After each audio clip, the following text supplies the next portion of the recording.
Los senderos del jardín. Los senderos del jardín.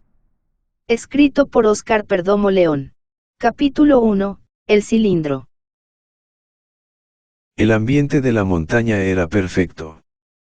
Caminábamos con vigor la pendiente, mientras admirábamos el bosque.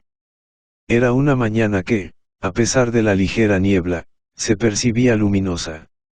El cielo era en verdad agradable. De pronto, llegamos a una especie de meseta.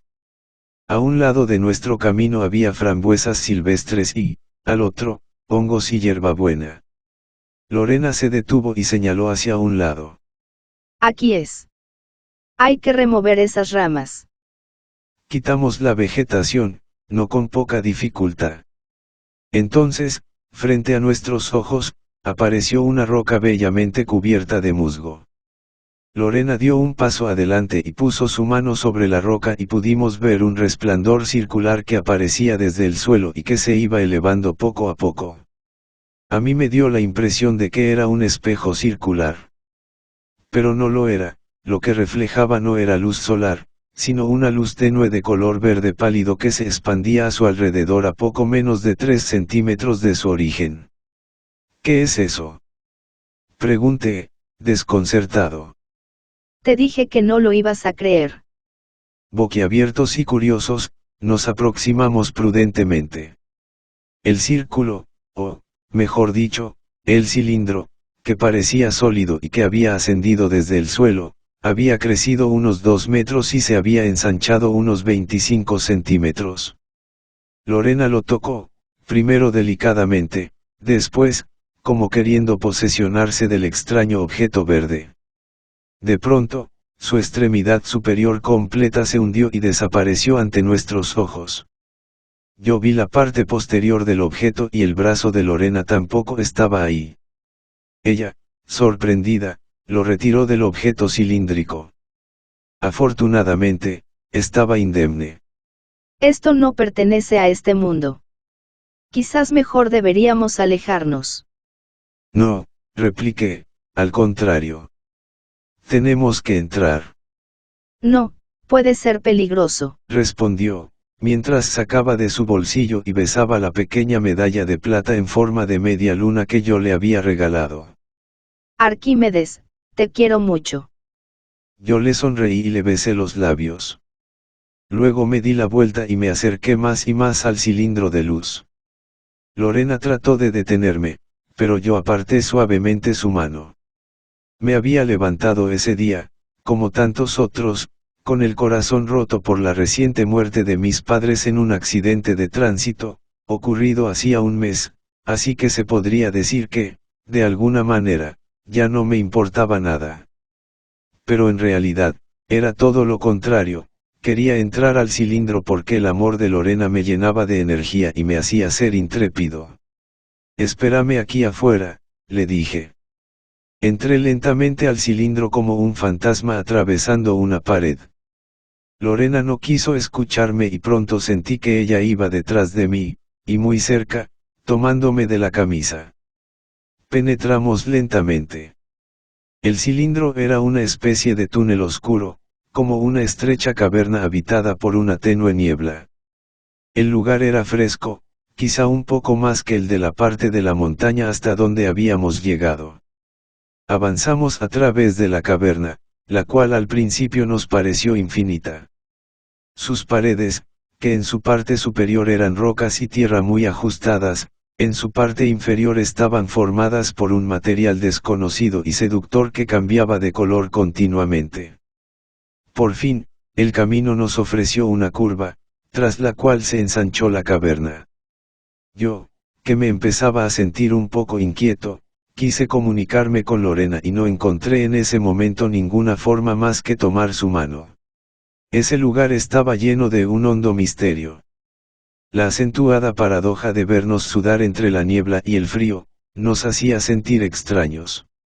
Lorena enfatizaba ese sentimiento mutuo apretándome la mano. Detuvo nuestro andar un ruido breve, pero muy fuerte y metálico. Lo siguió un silencio fúnebre, subterráneo. Después de caminar un par de metros, la caverna empezó a mostrar luces intensas en la totalidad de sus paredes. Por un momento sentí algo muy extraño e inexplicable. Consideré que sería capaz de establecer una relación muy estrecha o, al menos, un diálogo con un ser o una forma que yo deseara de manera muy entrañable. Luego la caverna se abrió y vimos una habitación inmensa que al principio nos pareció una gran bodega vacía, pero no lo era. Calculo que hasta ahí nuestro recorrido dentro del cilindro duró apenas unos 45 segundos. Aunque es difícil saberlo, porque el tiempo parecía moverse de un modo lento y rápido al mismo tiempo. Y fue así como, a través de esa cueva misteriosa, fuimos succionados vertiginosamente por un secreto destino al cuento El jardín de senderos que se bifurcan. Todo parecía palpable, tridimensional, visual, auditivo. Dentro del cuento las palabras eran acciones, objetos, personajes perceptibles y reales. Increíblemente éramos espectadores en primera fila. Estábamos dentro de un cuento de Jorge Luis Borges. Capítulo 2. Como en Viridiana.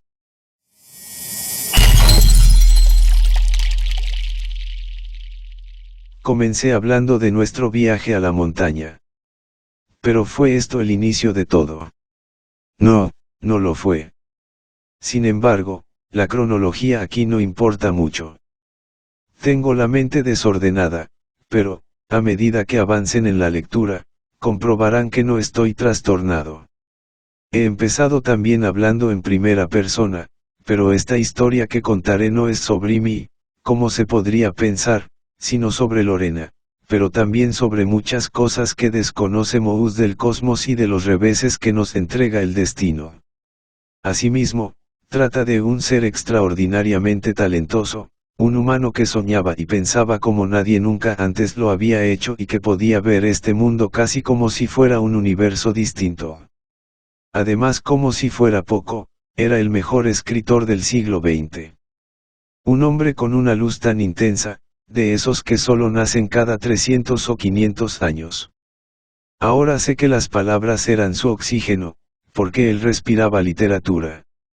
Desde pequeño siempre me he estado haciendo constantemente preguntas, pero desde que lo conocí a él, a través de sus libros, las preguntas se multiplicaron a borbollones, y todo lo que antes creí como verdad se enredó, desenredó, volvió a enredarse para luego volcarse varias veces dentro mi cabeza, como un vehículo en un fatal accidente o como la instintiva magia cotidiana de un pájaro tejiendo su nido. Lo escribo todo aquí y ahora para recordarlo siempre, para que puedan ustedes también mirarlo con la misma intensidad que yo, como testigo, experimenté. Alguien que leyó el primer manuscrito de este texto me acusó con insidia de haber escrito una novela, pero eso es totalmente falso. Lo que he escrito aquí, doy fe, es una crónica. Juro que todo lo que contaré es verídico. El universo infinito con sus agujeros negros, sus millones y millones de galaxias, y sus distancias de años luz inimaginables, está lleno de misterios aún no resueltos. He dicho que esta historia no trata sobre mí. No obstante, estoy seguro de que en el transcurso de mis palabras surgirá sin duda mi vida, mi existencia que estuvo ligada a Lorena. A veces, cuando la sueño, recobro esos destellos de arco iris en sus ojos verdes. Conservo también la rara impresión de que lo que pasó con ella fue hace mucho, mucho tiempo, aunque haya sido hace muy poco. Así que, cuando la pienso, la veo como en una especie de película vieja, todo en blanco y negro, como si hubiéramos estado dentro de Viridiana, de los peces fuera del agua o de Psicosis. Capítulo 3. La trama.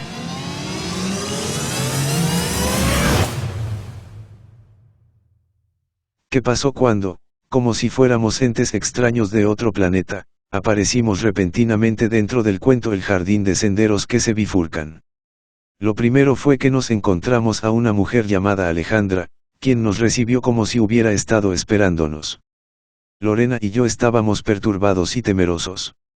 Alejandra, que era bella y, según nos fuimos dando cuenta, también confianzuda y muy directa para hablar y actuar, estaba serena. No teman. Nos dijo. Acaban de ingresar a un lugar donde quisiera estar cualquier buen lector empedernido. Entonces hablamos muchas cosas con ella, las cuales iré revelando poco a poco. Pero antes de continuar narrando nuestro encuentro con Alejandra, me siento obligado, para todos aquellos que nunca hayan leído El jardín de senderos que se bifurcan, a narrar la trama del susodicho cuento. Si nunca lo han leído, mejor paren aquí y corran ya a leerlo. Si no lo hacen, aténganse a las consecuencias, spoiler alert. Aunque pensándolo bien, aun si estudian antes este resumen que les haré, estoy completamente seguro de que todavía podrán disfrutar sobremanera de la narración original. El cuento fue clasificado por el mismo Borges como una ficción policial. La trama del jardín de senderos que se bifurcan navega en el año 1916, en el contexto de la Primera Guerra Mundial, durante la captura de Montauban, en Francia, que fue parte de la batalla de Somme. Ingleses y franceses peleaban contra los alemanes. El cuento inicia con un documento que explica que, debido a las fuertes lluvias, se había tenido que postergar 5 días la ofensiva británica contra los alemanes. El documento está firmado por el Dr. Usan, un espía chino al servicio de Alemania. Como faltan las páginas iniciales del documento, su narración empieza de golpe y nos ubica en el momento en donde él, Usan, nos dice en primera persona que a través del teléfono acaba de escuchar la voz del capitán irlandés Richard Madden, que está al servicio de Inglaterra. Por medio de esta conversación telefónica, Usan se entera del asesinato de su cómplice, el espía Victor Runeberg. Usan, al saberse descubierto, planifica en 10 minutos su próximo movimiento. Él sabe bien que, si no escapa de Madden, este lo terminará arrestando o asesinando y entonces no será capaz de informar a su jefe alemán, a ese jefe suyo que revisa, con obsesión enfermiza, diariamente todos los periódicos, la ubicación secreta del depósito de armas británicas. En una guía telefónica Usan encuentra el nombre del sinólogo Stephen Albert, única persona capaz de transmitir la noticia sobre la ciudad en donde se encuentra el arsenal. Antes de huir, se cerciora de llevar un revólver, el cual tiene una sola bala. Sale y se apresura a tomar un tren hacia la casa del Dr. Albert. Ya en la estación, Usan está a punto de ser alcanzado por Madden, pero gracias a unos valiosos segundos de retraso, este pierde el tren. Usan se alegra mucho de haber escapado y se convence a sí mismo de que su misión será exitosa. Ahora le lleva al menos una ventaja de 40 minutos a su perseguidor. Baja del tren en la estación Asgrove, en donde unos niños le dicen cómo llegar a la casa del Dr. Albert. Después de caminar unos minutos, Usan escucha el sonido de una música china que le es muy familiar y que proviene de la casa que él busca. El sinólogo lo recibe en su hogar y supone que su visitante ha llegado a ver el jardín de senderos que se bifurcan. Usan le dice que es descendiente del mismísimo T.S. Uipen, creador del jardín. El Dr. Albert, muy complacido, lo hace pasar y le relata entonces la historia de su antepasado, un importante político que abandonó el poder para escribir una novela y construir un laberinto. Todos piensan que T.S. Uipen ha fracasado en sus dos empresas, ya que, por un lado, la novela carece de toda lógica desde el punto de vista cronológico, y, por el otro, nunca se encontró el laberinto. Stephen Albert, que ha profundizado en el legado de T.S. Uipen, le manifiesta a su interlocutor que el laberinto y la novela son la misma cosa y que las bifurcaciones infinitas del laberinto, no son bifurcaciones en el espacio, sino en el tiempo. Albert le lee una hoja escrita por T.S. Uipen que dice, dejo a los varios porvenirs, no a todos, mi jardín de senderos que se bifurcan.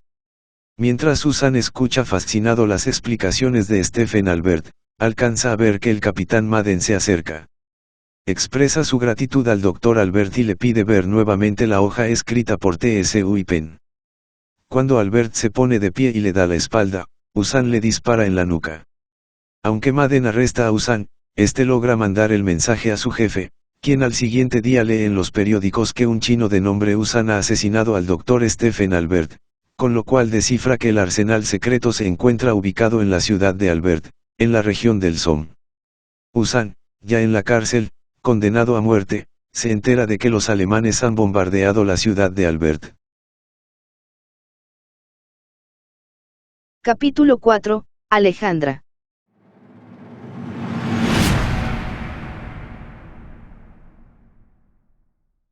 Les decía que Alejandra nos recibió a Lorena y a mí con una naturalidad abrumadora, como si estar dentro del cuento El jardín de senderos que se bifurcan fuera lo más común y corriente del mundo.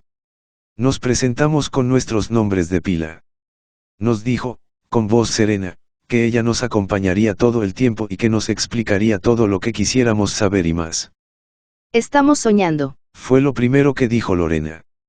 No están soñando, solo están en una bifurcación del tiempo y del espacio. Contestó Alejandra. No se aflijan. Relájense y acepten su realidad. En unos días de aquí, que son como minutos del lado exterior del cilindro luminoso, estarán de vuelta en sus hogares. Tomen en cuenta que, además del espectáculo que verán, este lugar hace que sus cerebros puedan recordar con claridad eventos importantes para ustedes, con una velocidad que nunca antes han experimentado. En apenas lo que dura un segundo podrán ver correr sus recuerdos más inesperados. Mientras escuchaba a Alejandra, yo me preguntaba por qué tiene que existir eso que llamamos tiempo, que es como el agua corrosiva que oxida al hierro. Jean-Paul Getty, que en 1957 fue nombrado como el hombre más rico del mundo, amaba el arte y despreciaba a los humanos.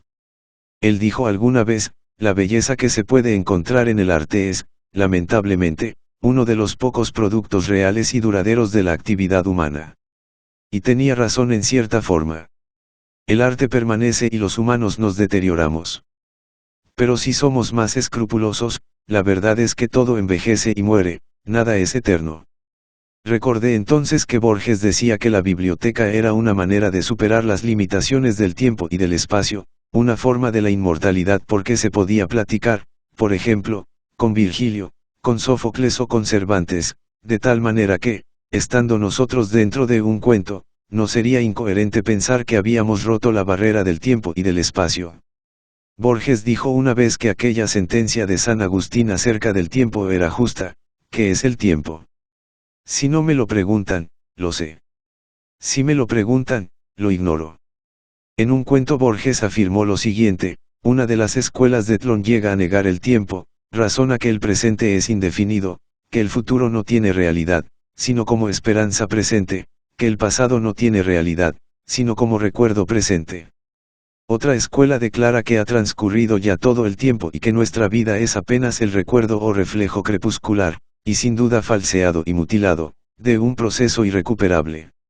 Otra, que la historia del universo, y en ellas nuestras vidas y el más tenue detalle de nuestras vidas, es la escritura que produce un Dios subalterno para entenderse con un demonio. Otra, que el universo es comparable a esas criptografías en las que no valen todos los símbolos y que solo es verdad lo que sucede cada 300 noches. Otra, que mientras dormimos aquí, estamos despiertos en otro lado y que así cada hombre es dos hombres.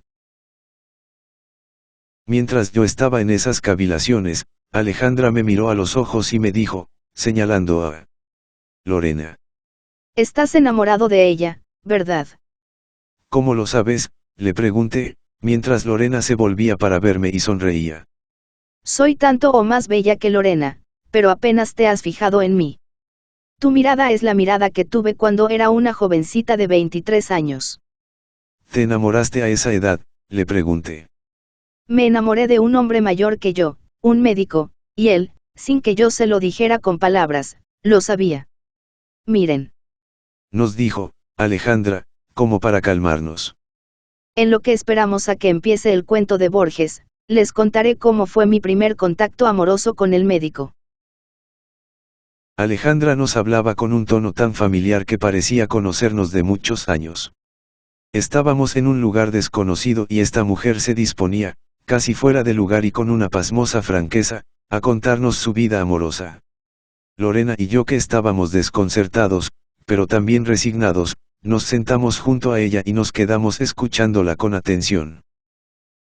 Me encontré por primera vez con Jorge, así se llamaba el doctor, una vez que llevé a mi abuelo al hospital porque había perdido el conocimiento debido a una hipoglicemia. Jorge era el médico encargado de atender la emergencia.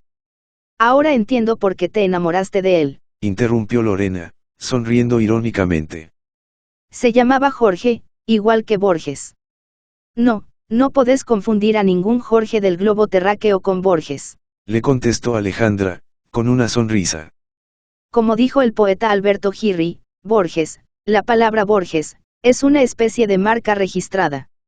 Bueno, les decía que nos veíamos de vez en cuando porque él me prestaba libros para leer, así que llegué otro día al hospital con el pretexto de acompañar a una amiga que acompañaba a su vez a su hermano a consulta. Busqué a Jorge y no estaba de turno, pero como él tenía un cuarto en el hospital, seguro de que me lo encontraría por allí. Y efectivamente así fue. Lo vi en un pasillo y le hablé. Platicamos. Y le conté que andaba acompañando a un paciente. Eran los días en que todavía nos tratábamos de usted. Era el año 2001. ¿Ya atendieron a su amigo?, me preguntó Jorge. No, doctor, no es mi amigo, el paciente es hermano de mi amiga. Y sí, ya lo están atendiendo. Entonces usted en realidad venía a buscarme a mí. Sí, quería verlo, le dije, tímidamente.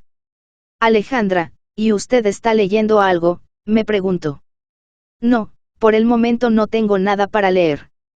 Aquí le traigo el último libro que me prestó. Me gustó mucho. Ah, sí, me contestó, el libro de arena, de Jorge Luis Borges, un clásico editado por MC Editores. Mire, aquí tengo unos libros que le van a gustar. ¿Quiere pasar?, me preguntó, mientras señalaba su cuarto del hospital. Y yo asentí. Entré a su espacio y pude ver el interior de la habitación que lo caracterizaba, libros por todos lados, algunos de medicina y otros eran novelas, poemarios y cuentos. Un doctor, un lector. Con una cámara fotográfica que él tenía, que usaba una memoria de disquetes, tomó una selfie de nosotros dos, en una época en que nadie hablaba de selfies, fue una foto en donde él juntaba su mejilla con mi mejilla izquierda, y un ligero borde de sus labios tocaron casi inocentemente mi cachete. Luego nos sentamos en su cama. Ese día yo llevaba conmigo un suéter gris, porque estaba un poco frío, una camisa deportiva de color verde, un verde muy, muy suave, llevaba un pantalón de lona de color gris pesado y zapatillas tenis. Continuamos platicando de libros, cuando de pronto él me dijo: Alejandra, ¿le puedo hacer una pregunta? Claro, le respondí, pero yo sentía en mi cuerpo una cosa rara. ¿Cuándo?, me dijo, fue la última vez que usted tuvo un orgasmo? A mí se me metió un temblorcito caliente desde la cabeza hasta los pies. ¿Y por qué tenemos que hablar de eso?, le pregunté. Es que puedo sentirlo, me respondió él, con su voz tan varonil. Entonces Jorge metió su mano derecha debajo de mi blusa, y entre mi blusa y mi sostén empezó a tocar mi pecho. Está dormido, dijo, pero mi pezón ya empezaba a ponerse duro. Mientras Alejandra narraba su episodio amoroso, no pude evitar pensar en que Borges escribió en muy pocas ocasiones alguna escena de sexo, pensé, por ejemplo, en la que aparece en su cuento Emma Suns, pero que por supuesto no es para nada explícita. Es más, en un cuento habla con cierto desdén del sexo, poniendo la idea en boca de su amigo Bioy Casares: los espejos y la cópula son abominables, porque multiplican el número de los hombres. Aunque en otra ocasión lo hace de una manera sublime, casi vedada, pero con una belleza singular, como lo hace en su cuento Ulrica, el esperado lecho se duplicaba en un vago cristal y la brújula caoba me recordó el espejo de la escritura. Ulrica ya se había desvestido. Sentí que la nieve arreciaba. Ya no quedaban muebles ni espejos. No había una espada entre los dos. Como la arena se iba el tiempo. Secular en la sombra fluyó el amor y poseí por primera y última vez la imagen de Ulrica. No pude evitar pensar que las palabras de Alejandra, estando nosotros dentro de un cuento de Borges, profanaban de alguna manera su literatura. Pero parecía que a Alejandra no le importaba nada de eso y nos seguía contando. De repente sus labios estaban ya pegados en mi pezón. Y entonces, no sé, empecé a sentir algo muy bonito y me relajé. Jorge ya no habló nada, solo lamía y succionaba mi seno, y a mí me estaba gustando mucho. Y empecé a mojarme. Y él, suavemente, con su otra mano soltó mi cabello y muy despacito fue recostándome sobre su cama. Y su boca estaba ahí constante en mi seno y yo ya no tuve opción. Ya no pude decirle lo que se esperaba que tenía que decirle: no, doctor, por favor, no siga, puesto que en realidad yo quería que siguiera. Y me dejé llevar. Y de un seno se pasó a otro y estaba ahí succionando mis pechos. Uf, es que eso fue de verdad exquisito. Y entonces abrió la cremallera de mi pantalón y metió su mano hasta el fondo de mis calzones. Y besaba mi pezón y seguía besando mi pezón. Y cuando me tocó con su mano, yo estaba ya bien mojada. Él dijo, amorcito. Y no paró de tocarme. Y seguía besándome y acariciándome, besándome y acariciándome. Y aflojé un poquito las piernas porque las tenía tensas y él siguió acariciándome suavemente y seguía besándome los pezones y empecé a moverme y él me acariciaba más y más. Y hubo un momento en el que él me dijo, ¿quiere que pare? Y yo le respondí, no, por favor, siga. Y entonces él siguió y siguió, y entonces yo ya no pude más y tuve que dejar salir esos gemidos que tenía atragantados ahí, por arriba y por abajo. Y cuando eso pasó me di cuenta de que su miembro estaba erecto. Y él, con una mano, me seguía acariciando y con la otra se tocaba a ratos, pero no dejaba de besar mis senos y entonces yo empecé a moverme un poquito más, y él iba un poquito más rápido, por ratitos paraba, y luego más rápido y así. Nos zambullimos, como delfines en celo. Me entregué sin reparos, sudé, reprimí mis gritos, sonreí, gemí suavemente. Yo me estaba quemando y de repente ya no pude más. Doctor, doctor. Y yo gemía y yo sentía tan delicioso, pero tan sabroso. Y yo seguía gimiendo y solo escuchaba que él me decía, Alejandra. Y yo, doctor, por favor. Y él seguía acariciándome más y más, y de pronto yo empecé a decir, ya no puedo más, ya no puedo más. Y él me susurró al oído, dele, Ale, dele, que a mí me encanta tocarla.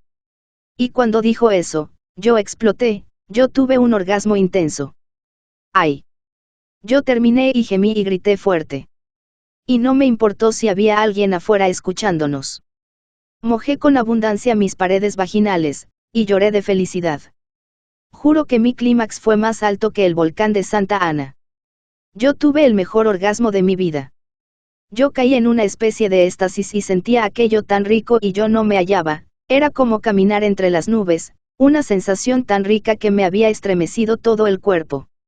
Y yo me di cuenta de que ese orgasmo me lo habían dado a mí, me lo habían obsequiado solamente a mí, era un regalo, era algo tan rico, pues, que no me lo exigieron, que no me pidieron nada a cambio, que simplemente me dijeron, tené, Alejandra, te regalo esto, te lo mereces, es tuyo. Y yo quedé iluminada, tendida ahí con mi pelo suelto. Y entonces vi a Jorge y él estaba masturbándose rápido y lo escuché decir, Alejandra, amorcito, y cayó sobre mí un montón de esperma. Y yo estaba ahí con los ojos cerrados, respirando rápido, y mi corazón latía a 1000. Y Jorge recostó su cabeza sobre mi pecho y nos quedamos tendidos, y yo con el montón de bichitos sobre mi abdomen y yo estaba feliz, no me hallaba, no me encontraba. Sentí que por fin alguien quería satisfacerme a mí, se preocupaba por mi sentir, por mí, y no solo por quitarse él las ganas. Jorge me acaba de decir, no con palabras, sino con hechos, Alejandra, este orgasmo es para usted, yo se lo regalo, usted simplemente disfrútelo. Y yo lo disfruté tanto, pero tanto, que por eso lo guardo siempre conmigo. Lorena, humedecida, como la apasionada Sagitario que era, escuchaba a Alejandra con vehemencia. Entonces me tomó de la mano mientras me observaba con ojos de lujuria. Fin del capítulo 4. El libro completo consta de 13 capítulos.